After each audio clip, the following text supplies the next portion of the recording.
What is up? I need to take a second. This is our Purple Oath episode number 7. I'm gonna take a second, take my headphones off there. That was a beautiful intro, Thank you. but it was slightly loud for my ears. Oh, sorry.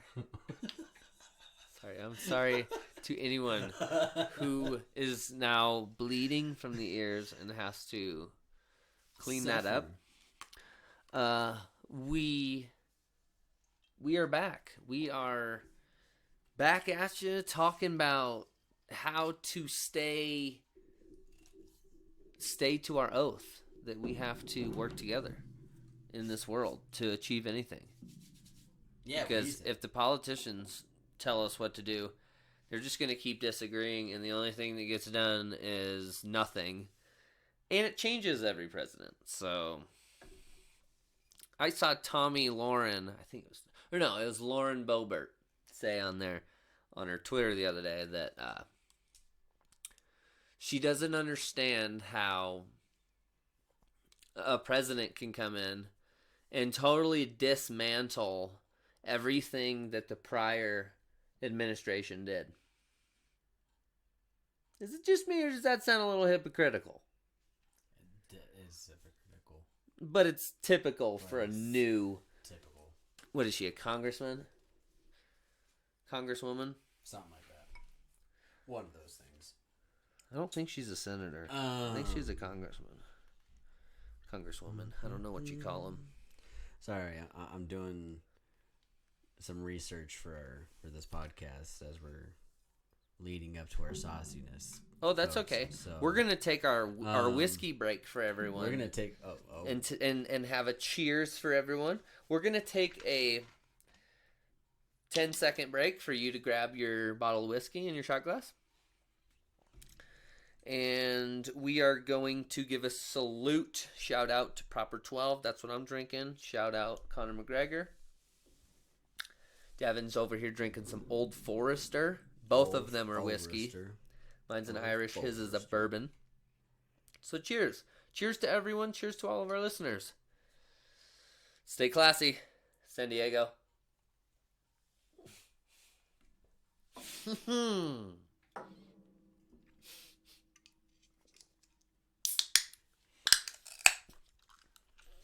Trying to be Ron Burgundy now? Yeah. I think you're watching a little too much Anchorman now. Yeah. Yeah, thank you, Connor.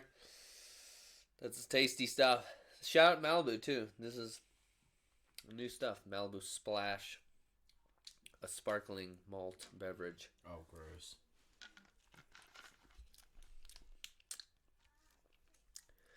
Pineapple coconut. Tastes like I'm on the beach. I'm on the beach, man. Are you on the beach? Yep, that's straight to the beach. Right there. So, I see that you guys have noticed that the title of this episode is The 51st State. And if you are completely in a hole, or just don't care to follow politics and just get all your information from us because we're awesome, Washington, D.C. has now been approved by the Senate to become the 51st state. Not the Senate. I thought it did pass the Senate.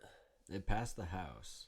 Oh yeah, that's what I meant. And it went on. Sorry, that's what I meant. I meant the House. The first people to pass bills. And it, in fact, got full support by the Democrats and zero support by the Republicans. Typical in the House. Who's holding the majority of the House? Oh, wait, the Democrats. Democrats, so it doesn't matter if it's 50-50, it's going through. Who's holding the majority of the Senate? It's 50-50. It's 50-50 with Kamala Harris being the split, so it's pretty much majority Democrat. So Democrats have House, Senate, and presidency. Excuse me. So this article I'm reading is a Rolling Stone article. Rolling Stone is fairly conservative. House Democrats passed legislation that would make Washington, D.C. the 51st state on Thursday, but the measure will likely fail in the Senate.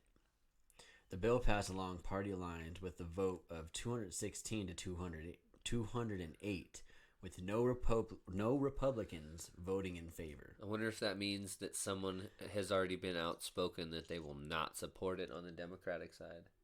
District of Columbia has more than 700,000 residents. Dude, it has enough people to definitely be a state, but that's not what makes a state a state. Larger than the population of Wyoming. Yeah, and Wyoming's not even the smallest population, is it? But no voting representation in Congress. Wait, Wyoming probably is the smallest population. It is. This country. I was thinking Montana for a second, but there's definitely more people in Montana than Wyoming. This country was founded on the principles of no taxation without representation and consent of the governed.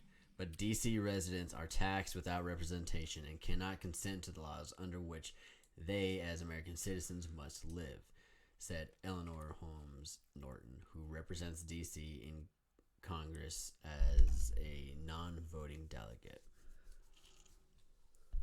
Norton's bill, called H.R. 51, according to NPR, would resize the district, making it smaller and create a new state with 2 U.S. senators and a congressional representative like other states.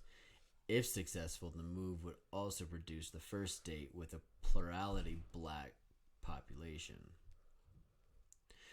The same measure passed the House by a vote of 232 to 180 last year, but then Republican Majority Leader Mitch McConnell refused to bring it to vote in the Senate. Yep, the Grim Reaper. Yep, but Democratic Senate Majority Leader Chuck Schumer has already said the bill will get a vote. Well, it's going to get a vote. If there's, like you just said, if they don't have full Democratic support from everyone, it ain't going to pass. No.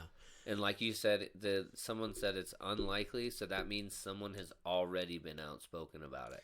On Tuesday, President Biden made it clear that he supports H.R. 51's passage by officially calling on Congress to provide for a swift and orderly transition to statehood for the people of Washington, D.C.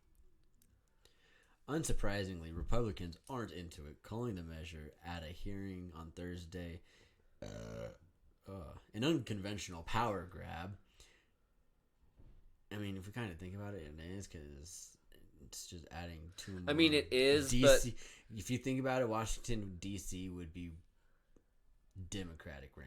I mean, it is, but we haven't named a new state in like 100 years. So unsurprisingly, the district leans heavily Democratic. I just said that, huh? And that's another CBS reason News, they're whining about it. And that's why, because they benefit nothing off of it. No, the Democrats would. No, I'm talking about the Republicans. That's why Yeah. That's why they're whining about it so much, because they're not going to benefit off of it. No, at all, whatsoever. The district leans heavily Democratic, and as CBS News points out, 92% of its residents supported President Biden in 2020 election. So statehood would all but ensure Democrats would have more representation in Congress. I just thought about this. This is the same move of a Republican president or a Republican-led Senate or House coming in and saying, "We're going to split Montana in half, so we get 2 more senators." No. Let's Kinda. That's how they're looking at this. No. Here's a better one. When Texas said they were going to secede from the Union. No, but you would lose that from you would lose those votes in the Senate and House, and they need Texas. Yeah, never mind. You're right. Your description was better. Like if even if they split Texas in half, you're still going to be 2 Republican states. Like you would gain 2 more senators too. Yeah. That's what I've heard from the right in this 51st state thing. It's like, well, you're only doing this because you're going to gain House members, Senate members, and the Democratic Party is going to be more powerful. It's like, well, fuck yeah, I see your gripe because you're right. But at the same time, it's like we haven't named a new state in our country in like forever. In none of our generations. But why? But I'm not saying we need one, but so that was going to be the question: is why is there a need to do it? well, and don't you think there'd be other candidates that would be above DC? Like maybe, I don't know, like some of our No, provinces in Mexico? no. No, you don't think so? See, that's a diplomatic. That's Like Puerto Rico definitely could be part like a state. So yeah, no, there's legalities behind that. Oh, I know. All those territories over there there's reasons they're not states. But I'm just saying it makes more sense to make somewhere like that a state than to divide Washington into two states. Yeah. Delaware, but yeah. It's just Sorry for the dying dog, guys. Promise we are not killing her. No, I'm pretty sure the cat just got the dog. That's usually what happens when you hear that noise. You can't call me mom, help me. It literally, oh my god, the cat! The cat's an asshole. His claw hurts. It's epic. Yeah. So are you totally against the 51st state? Or you're just totally against DC being the 51st state? Hang on. Here's another article. Many obstacles in making Washington, D.C. the 51st state. Although the House has approved the bill and Biden has signaled his support for the measure, should it become law, the statehood question is expected to hit a roadblock in the Senate. Absolutely. 100%. The Democrat-controlled lower chamber of U.S. Congress on Thursday approved a bill to make the nation's capital city, the 51st state, voting strictly along party lines. The House of Representatives gave the go-ahead for Washington, D.C.'s long-held demand for obtaining representation on par with remaining 50 U.S. states. The bill has also received support from the Biden White House, which has called the city's current status an affront to the democratic values on which our nation was founded. Okay. So I just thought about this. Do you think if by some miracle this does pass, that it's going to interact a chain of events of more? Like all of a sudden we go from 50 states, it starts at the 51st state, but by the end of, say, 2022, we're at 55 states.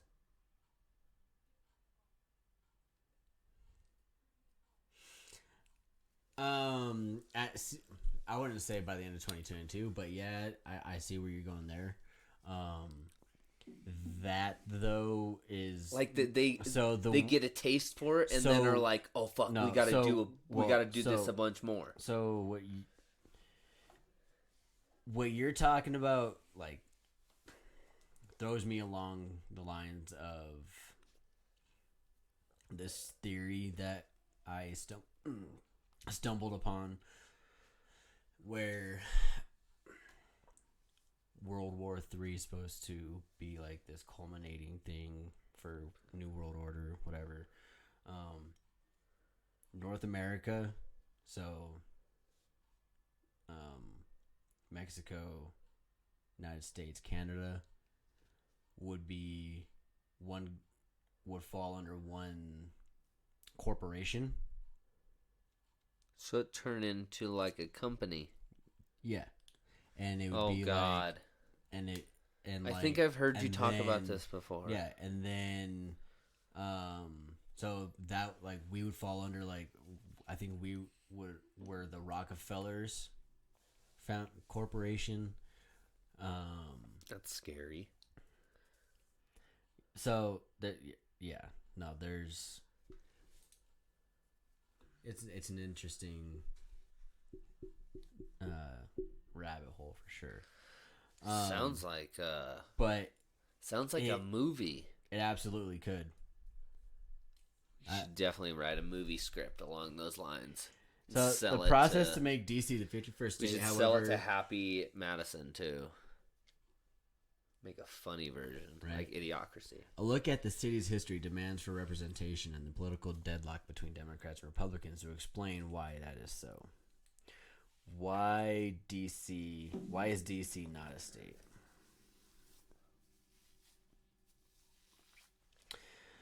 After the U.S. declared independence from the British rule in 1776, the country's founding leaders desired that the new national capital should be founded on a federal district and not be part of any state.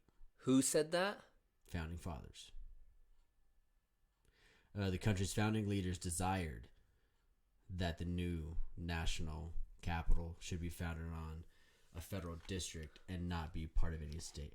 So, with just that comment, Okay, there, no, that makes total sense because of all the monuments in DC.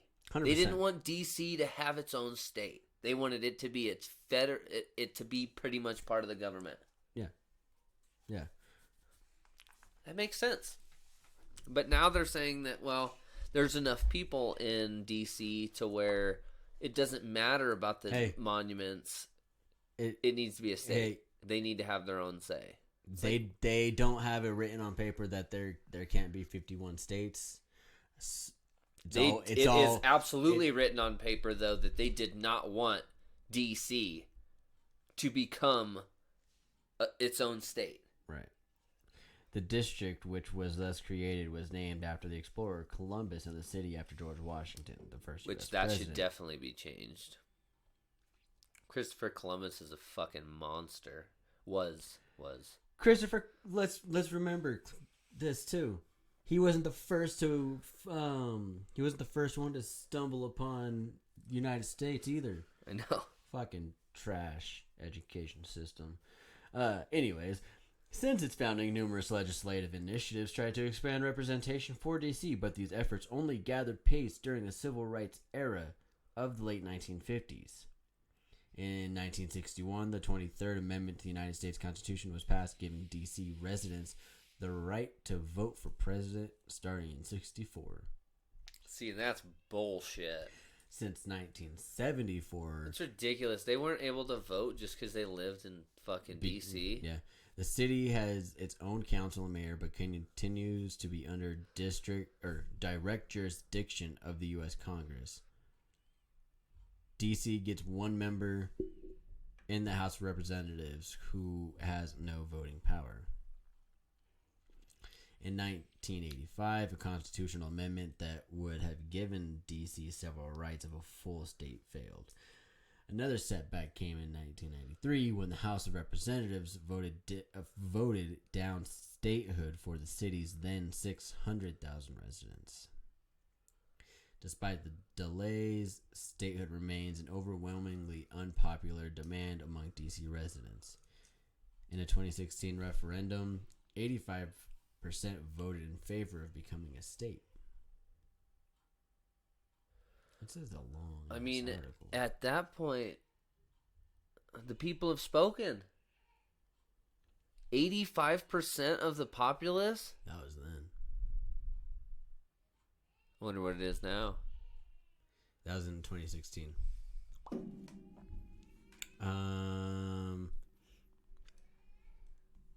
Last year, the DC statehood question again came to the fore after Black Lives Matter protests rocked the nation's largest cities, including DC, where African Americans are the largest ethnic group, making up just less than half of the city's 68 lakh population. Wow. In June 2020, the Democrat-controlled House of Representatives passed a law that would shrink the District of Columbia to only include key federal government buildings and convert the rest of the current district into a 51st U.S. state, which would be named after the leading 19th century black abolitionist Frederick Douglass. Shout out Frederick. That law failed in the U.S. Senate, which was then Republican controlled.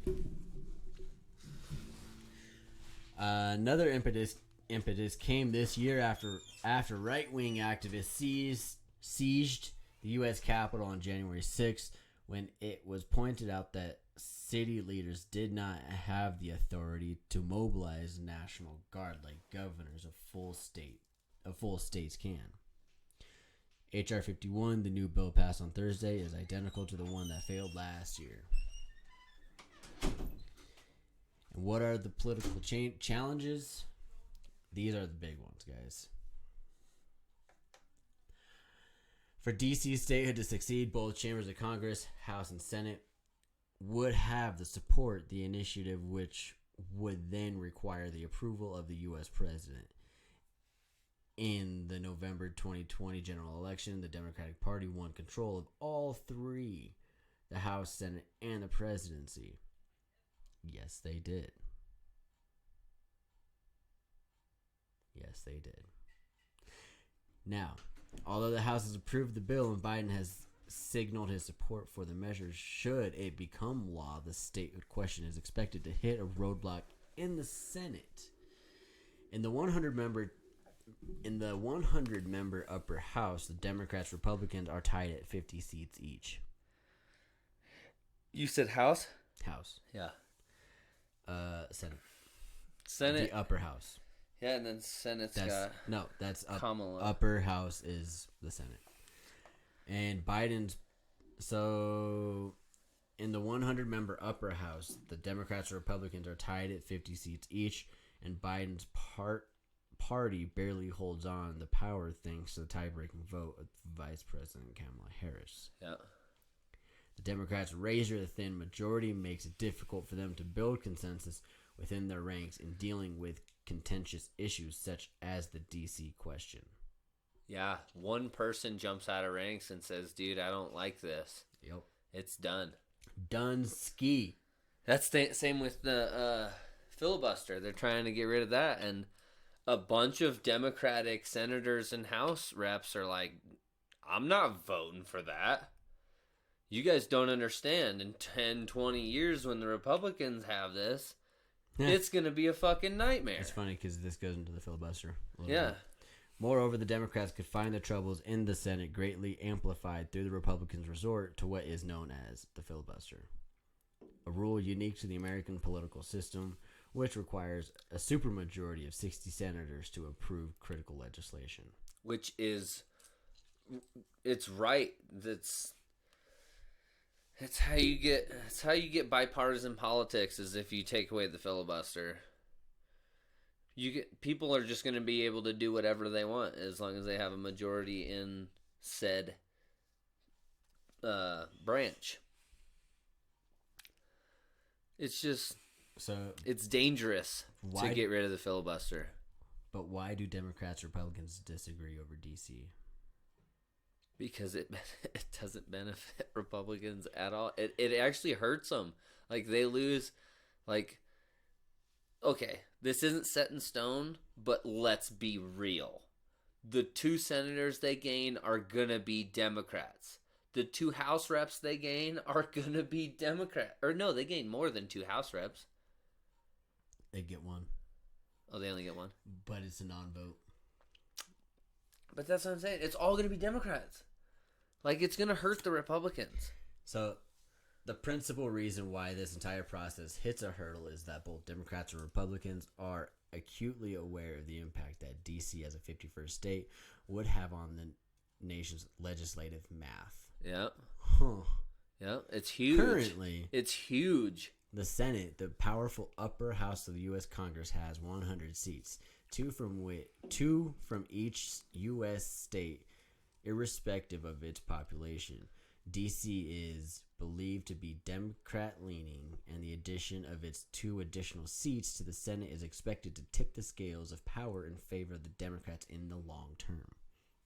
Yep. And this is where my thought went with them not stopping at one and them being the Democrats. They're not they might not stop at one. If they get away with one, they might go, okay, let's make Puerto Rico one. Let's make Cuba one. Let's make blah blah blah. Let's make this blah blah blah. You know what I mean? Blah blah. They could divide Colorado in half. No. I don't. I No. I pray they don't do that. No. Because I don't know where you would divide that. Republicans have thus fiercely resisted the idea, especially because the Senate has characteristically had thin majorities in recent times. Republicans, too, just managed to control the chamber for 6 years until their 2020 loss, and the Democrats' current mandate is even less decisive. Former President Donald Trump, who was still the most important figure in his party, has said that the Republicans would be very, very stupid to admit D.C. as a state. Senator Mitch McConnell, the most powerful Republican in the Senate, has called the statehood efforts full-bore socialism on the march. Ooh, I don't know about the S word on that one. Like, that's just political bullshit. That's not socialism. I mean, dividing a state in half, which is pretty much what they're doing. I mean, it happens all the time. Like, normally, like Weld County up north of Colorado is trying to become Wyoming right now. So, I mean, this kind of thing happens all the time. It just isn't usually a new state. Usually it's like a county or like a part of a state doesn't want to be part of the state anymore. They want to be the neighbor state. So like in our instance I was just explaining, Weld County in Colorado wants to become Wyoming. So good for them. I'll move to Weld County then. The fact that you want to have Washington D.C. be its own state, I mean, you can't tell me any benefits other than it's a political ploy and it's going to benefit Democrats as far as like a House seat and a Senate seat. There's no other benefits. Like, you can't tell me that the people in D.C. are rioting or are pissed off in an uproar that they're not their own individual state. I get, maybe in what year was that? The 60s or something? See, I think if DC was made its own state, I see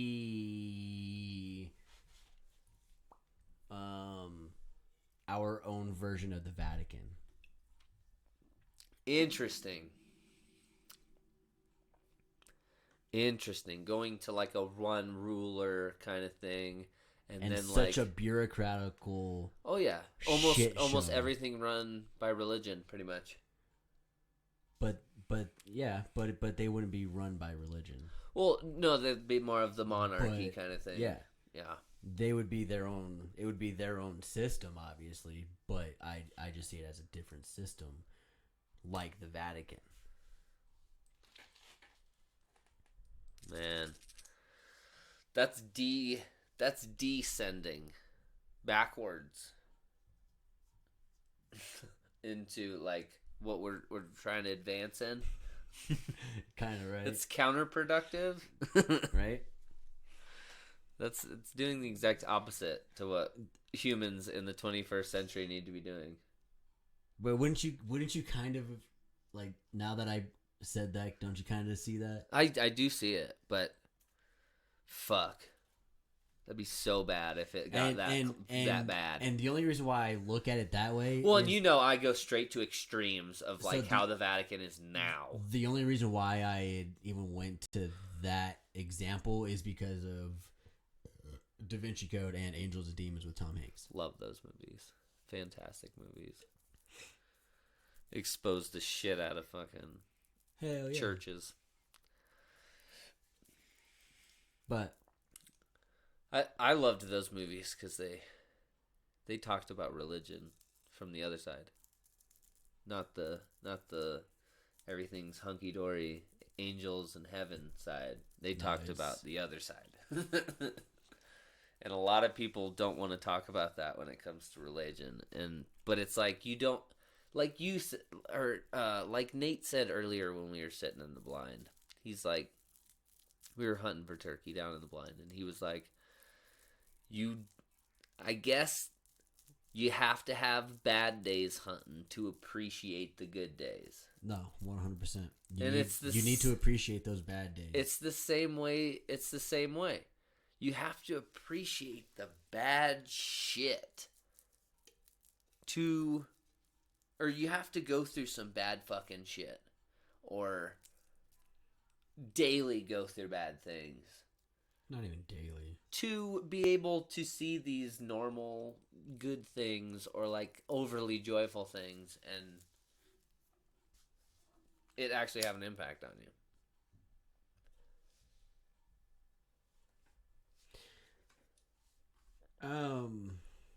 Since we're talking about DC becoming 51st state, this can also lead into our next topic. Bills being introduced to limit voting rights. So, because I heard someone say the other day, like we had said, adding those representatives to DC is just a benefit for the Democrats. I think I heard the other day, don't quote me on this, but I think someone said that 35 states have introduced new voting laws, and they have to do with like having an ID and like signature checks and like all of the things that were raised red flags this past election. Yeah, no, potential. No, 100%. So I don't know what number it is, but I think it was 30 something states. It's a good number of states. 20, 30, 100, whatever. But hold on, I have a question, because Georgia, I feel like oversteps their boundaries. The states that are doing it are Republican states. Yes. No, we're not going to require vaccine passports. Well, a big thing that rubbed me wrong, I agreed with a lot of the things that they said. Well, I mean, come on. It's not that hard to get an ID. I had a problem with, like, they started going after senior citizens. About how senior citizens needed all these things to be able to vote. It's like, if they can prove they're not dead, and they can prove they only voted once, why does it matter if they have all this proof of, like, if they're a citizen? You know what I mean? It's like making old people just, they're not going to go vote. If you make them have to go buy an ID when they haven't had a fucking driver's license or an ID for 10 years. Right. Well, and then some of these underprivileged communities, like I didn't grow up in the best, wealthiest household. I didn't get a driver's license till I was 18. I didn't even have an ID until I was 17 and a half because I had to have it for work. And if I didn't, I was to the point where, like, I may have, if I was in one of those way underprivileged communities, I would have totally been one of those people that didn't have an ID in, like, forever. Took a bus to work, didn't have a driver's license, don't need an ID, you know what I mean? Move to New York so you don't have to. Ride the bus, can ride the tram. Every day. Well, it's just one of those things where it's like they're making them more capable to track voters and to track voter fraud, but at the same time, they're limiting some of these underprivileged communities and people they don't think about. 100%.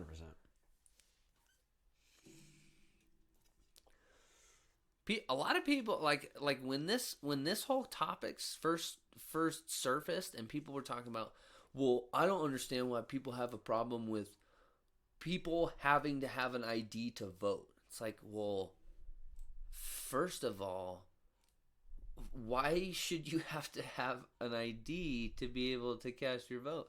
You're telling me you have to go pay the DMV $15, $25, however much it is, just for them to take a picture of you with your information on it to be able to cast your vote, for your voice to be heard? That just sounds a little stupid. Like, if you can prove your citizenship without an ID, which is how they've done it in the past, it's 43 states?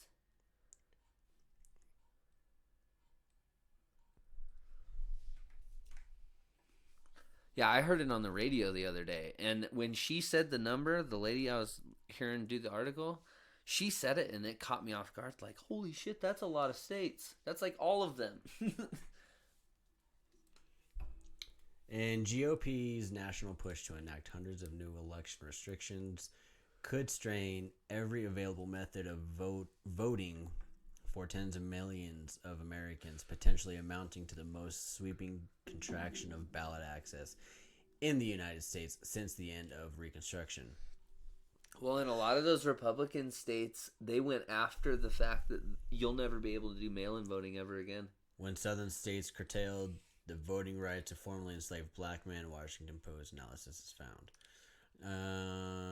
In 43 states across the country, Republican lawmakers have proposed that at least 250 laws that would limit mail, early in-person and election day voting, with such constraints as stricter ID requirements, limited hours, or narrower eligibility to vote absentee. Yeah, which I'm all for them restricting the mail-in ballots. I think that was something that I do think was necessary during COVID. But at the same time, it's like, I mean, I agree with a lot of my conservative friends that, like, there was fraud. There was definitely some voting fraud. But I do not think there was mass voting fraud to where it would have flipped the election results.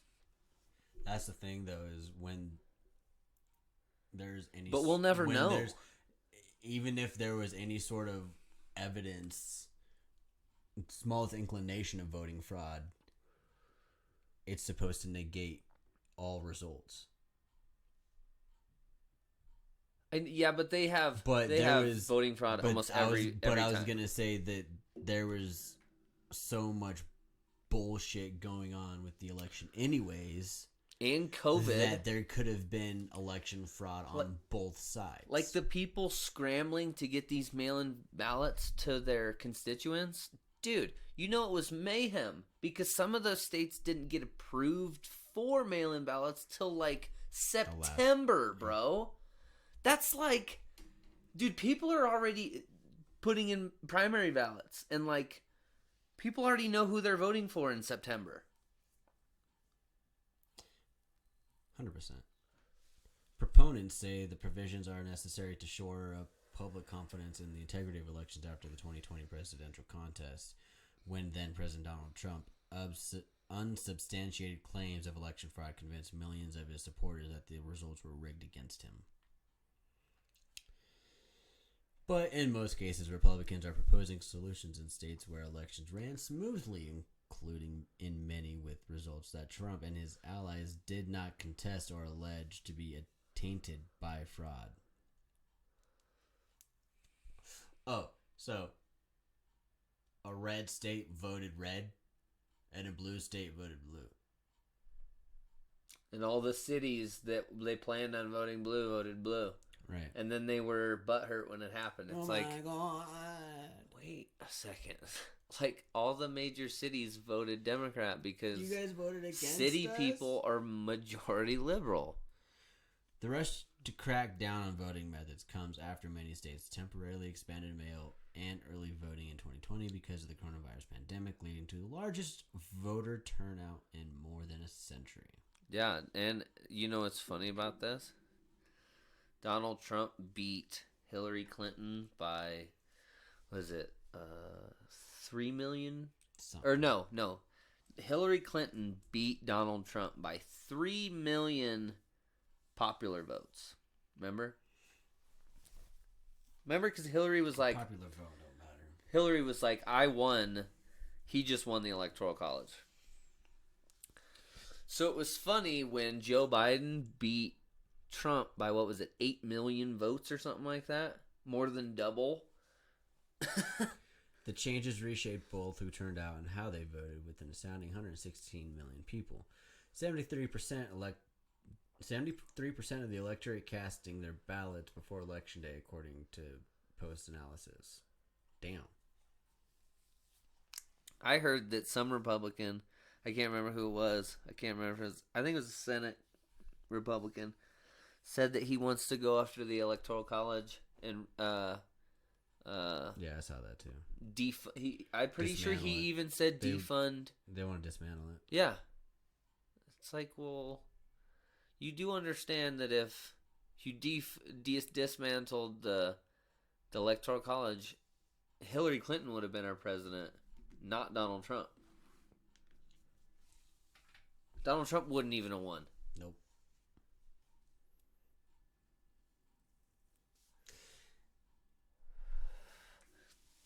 Some of the shit that comes out of some of these people's mouths, I just can't sometimes. I do have one more thing I want to talk about. So people have floated this idea of packing the court. And I heard an interesting theory the other day about how the thought of packing the court is floating around. It's always been floating around, though. And Let's be real. Oh, no doubt. Yeah, absolutely. Same with getting rid of the filibuster. That's always floated around. That's always been a threat people fucking talk about. But if we're like gonna follow the founding fathers and how they planned it, they kind of planned, and if you go back and do research, the founding fathers kind of planned for the court to go and grow with society. So they planned on it being like a little more every so often. A lot of historians and political historians have said that the fact that we're still only at, 9 judges, that is amazingly rare, considering the fact that that's not really what people thought would happen, or the founding fathers thought would happen.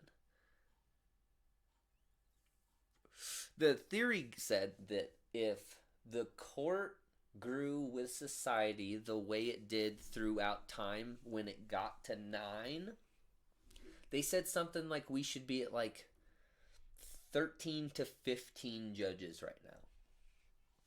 And they want to pack the court to what? 11 or 12 or something like that? Oh, you can't have an even number, can you?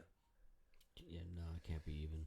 So it has to be like 13. It has to be 11 or 13. But it was interesting, and I didn't know if I agreed with it, because I mean, how much do we really bitch about the Supreme Court? The Supreme Court, for the most part, gets shit right. You know what I mean? Like, how often do you bitch about something the Supreme Court did? Here's my thing. Why are we going to add 3-4 more people to a bench to make up a decision? Because it's completely political. Because there's 3 Democratic leaning and 6 but why Republican are we still leaning. Gonna add? It doesn't fucking that should Agreed. That shouldn't matter. Agreed. I feel the same way. That shouldn't matter. And I feel like our Supreme Court justices all have pretty good heads on their shoulders. Like, none of them are fucking knuckleheads. Like, Amy Coney Barrett is the only one that's like, she's like the youngest. But That's even just she, because she's new. even she's like, dude, I like her. She's No bullshit. Yeah, and she's fairly in the middle. Like, people call her a conservative, but she is not gonna go do any radical right wing shit. You know. Right. So, what? That's my question: is why are we gonna? We just need to take politics out of the idea, but why are we gonna add more people to the bench to still I would come totally up with a? I would totally be against like packing the court and just putting as many in as you can get. But I am not against there being a fairer majority. 3-6 is a little off. But at the same time, I don't think you should be able to regulate by someone's politics who's a Supreme Court justice. I mean, Right. when you're up there as a justice member, you're supposed to Represent the country. well, and you're basically going off facts. Like they're a court system. They're not some fucking They go by law. yeah. They're not Their some life is fucking law. political like not making their own opinion kind of thing. Like they're mostly going off laws and evidence. like Their life is law. like the one guy, I can't remember his name. The guy that was presiding over the first impeachment.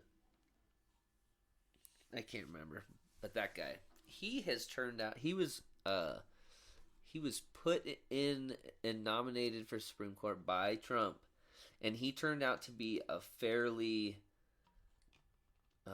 middle on the middle kind of guy, and like every time something would come up that I saw and he had to make it as Roberts. Every time that he would come up with something and have to say, he would just be fairly neutral and be like, well, he was I liked him.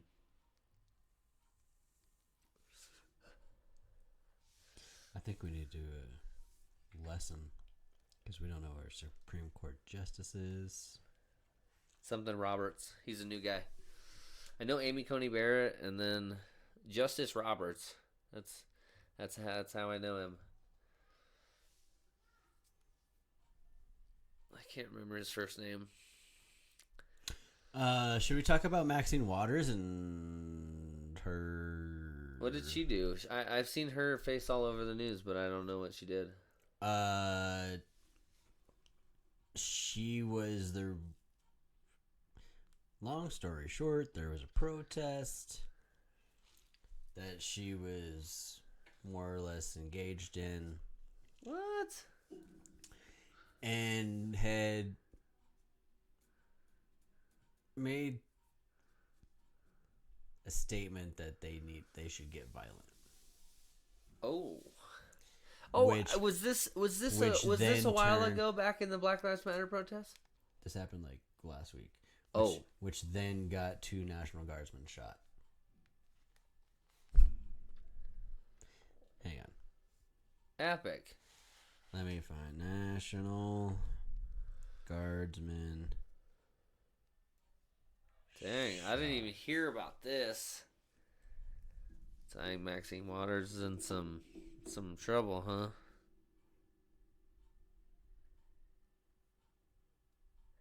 See, I don't And think. so I mean, if they you're were- not gonna hold Trump accountable for anything he did with inciting the violence at the Capitol, you can't go after Maxine Waters for this. I'm gonna go off of Military Times. You know what I mean? And Or this- is that so this is the Associated Press. AP? Oh, that felt great. 2 National Guardsmen suffered minor injuries early Sunday when they were fired upon as they provided neighborhood security in Minneapolis, following the police killing of a 20-year-old man in a nearby suburb. The Minnesota National Guard said the men were... Gosh dang it. I hate when that happens. The Minnesota National Guard said that men were hurt when several shots came from a light-colored SUV. So this is after the Dante Wright shooting. in Minnesota. This is talking about the Derek Chauvin George Floyd case. But the 20-year-old that got shot, that was Dante Wright. That was right up the street from that. So, yeah.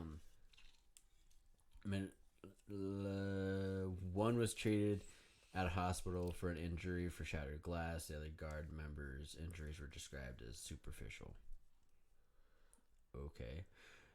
Minneapolis area was on heightened alert for a verdict in the Derek Chauvin trial in George Floyd's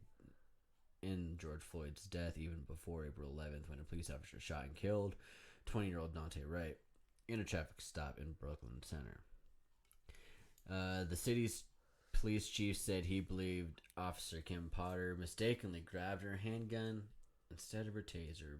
Both have since resigned. And she has been convicted. Potter is charged with second-degree manslaughter. Yeah. The shooting Sunday happened in North Minneapolis, about 5 miles from Brooklyn Center. The guard members were on patrol with Minneapolis police at the time.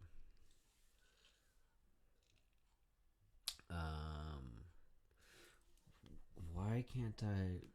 So now I want to. The Maxine Waters thing is interesting to me because I feel like I have seen her say something during the Black Lives Matter things that was kind of along the same lines, where she said something along the lines of like, you guys need to be stronger, you need to be louder, you need to be more out there. I can't remember what she said, but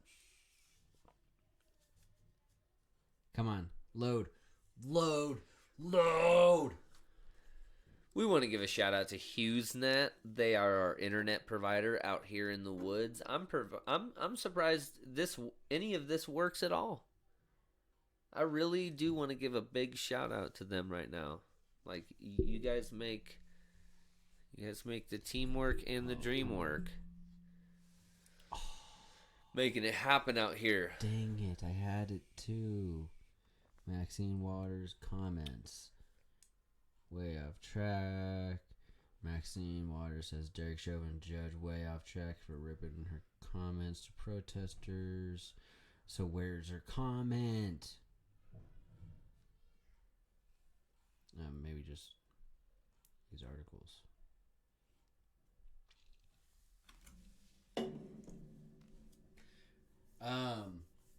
But her comment was along the lines of her protesters needed to be more confrontational. I could totally see her saying that. Is that bad? And oh no, I wouldn't put it past her whatsoever.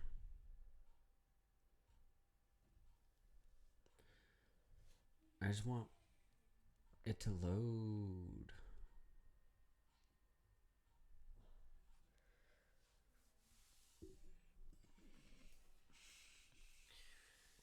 I think Maxine Waters falls into that Nancy Pelosi category of like people that need to absolutely retire and pass on the torch. Comments protesters before the verdict.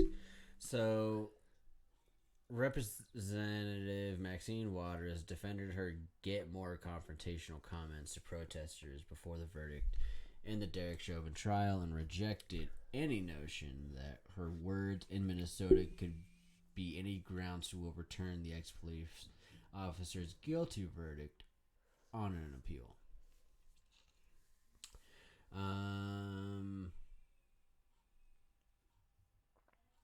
She said that he was way off track. He knows that there was no interference with the jurors.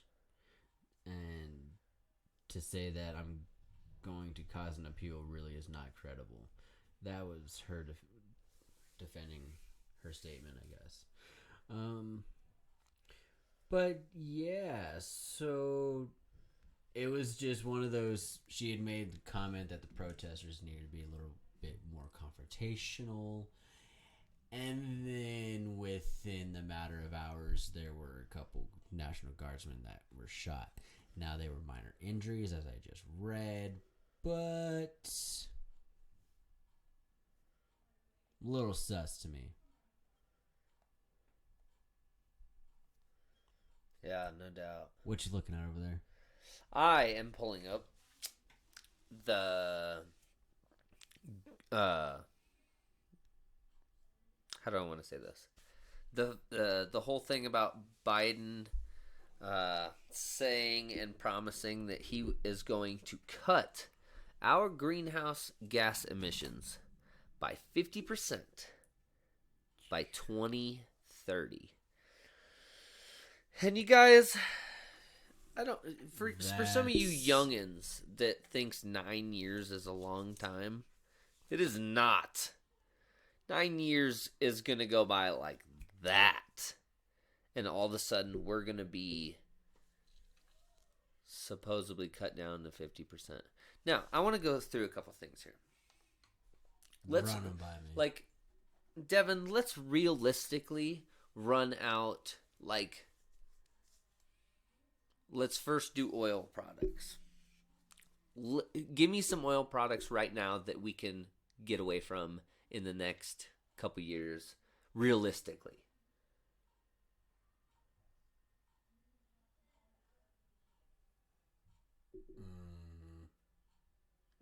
None, right? None. So let's talk about a decade. If we really work hard, what oils do you think we can get away from in a decade? We can't. I do. I think we get away from diesel, gasoline. How? Well, I mean, everything run off of electricity. But and hydrogen, I think, is going to make a big comeback in the next 10 years. There's still going to be that need for the backup generators. You're going to need backup generators that are ran. Natural gas and propane. It's going to complete. I really feel like we are going to completely get rid of diesel and gasoline in the next decade. Everything's going to get replaced by cleaner fuels like natural gas, propane. We are going to completely be done with coal, gasoline. Like, petrol will only be like motor oils and lubricants. That's it.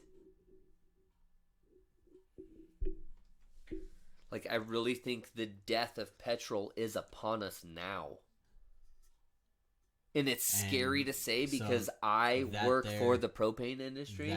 But I just feel like what I know about propane and the things that I have learned in the past 3 years about how clean it is compared to diesel, gasoline, coal.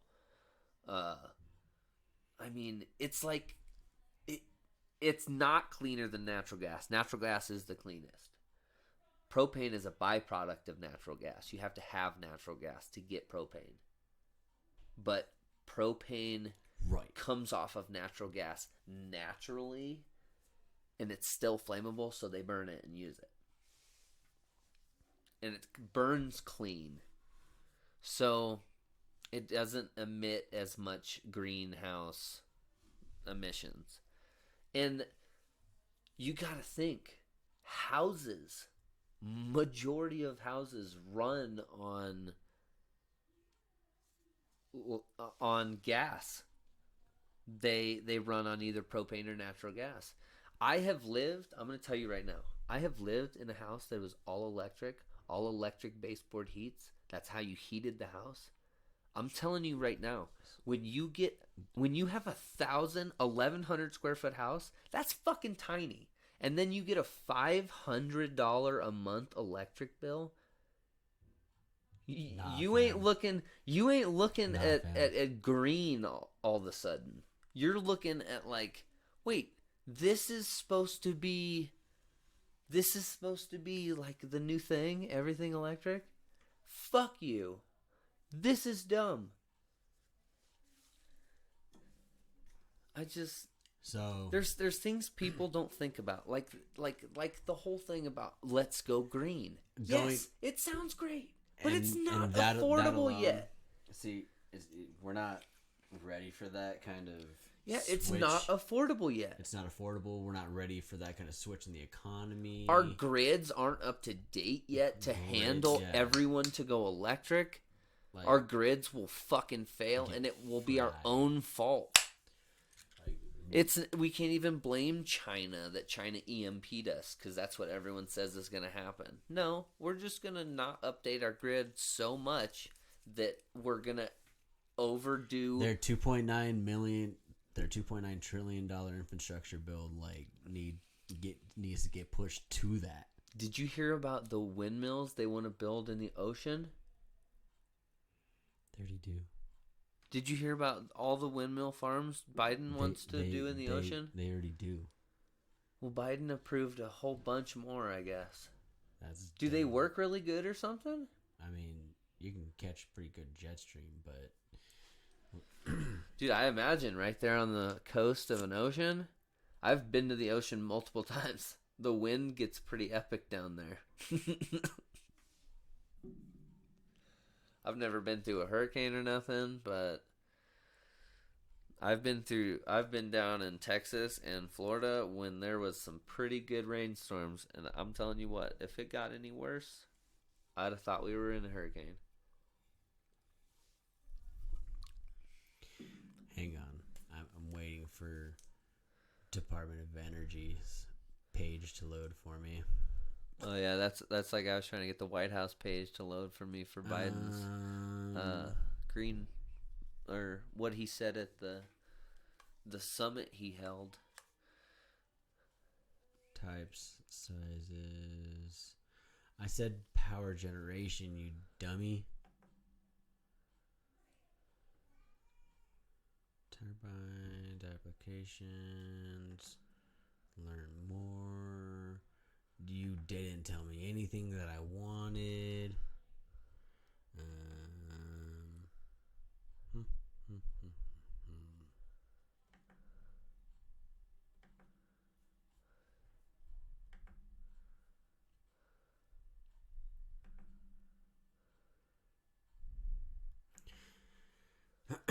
Where's it at? 400 watts of what? Think I found something. We shall see.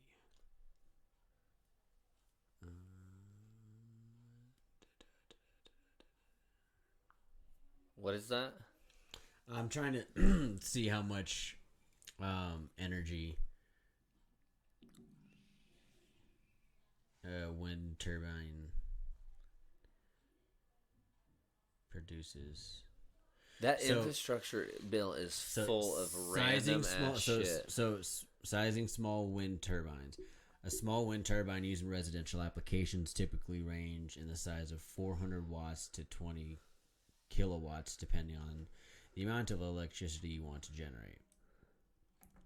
A typical home uses approximately 10,932 kilowatt hours of electricity per year, about 911 kilowatt hours per month.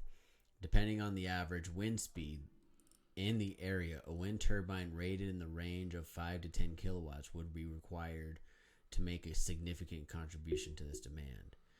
A 1.5 kilowatt wind turbine will meet the needs of a home requiring 300 kilowatts per month in a location with a 14 mile an hour wind annual average wind speed. Fuck yeah. To help you determine what turbine size you need.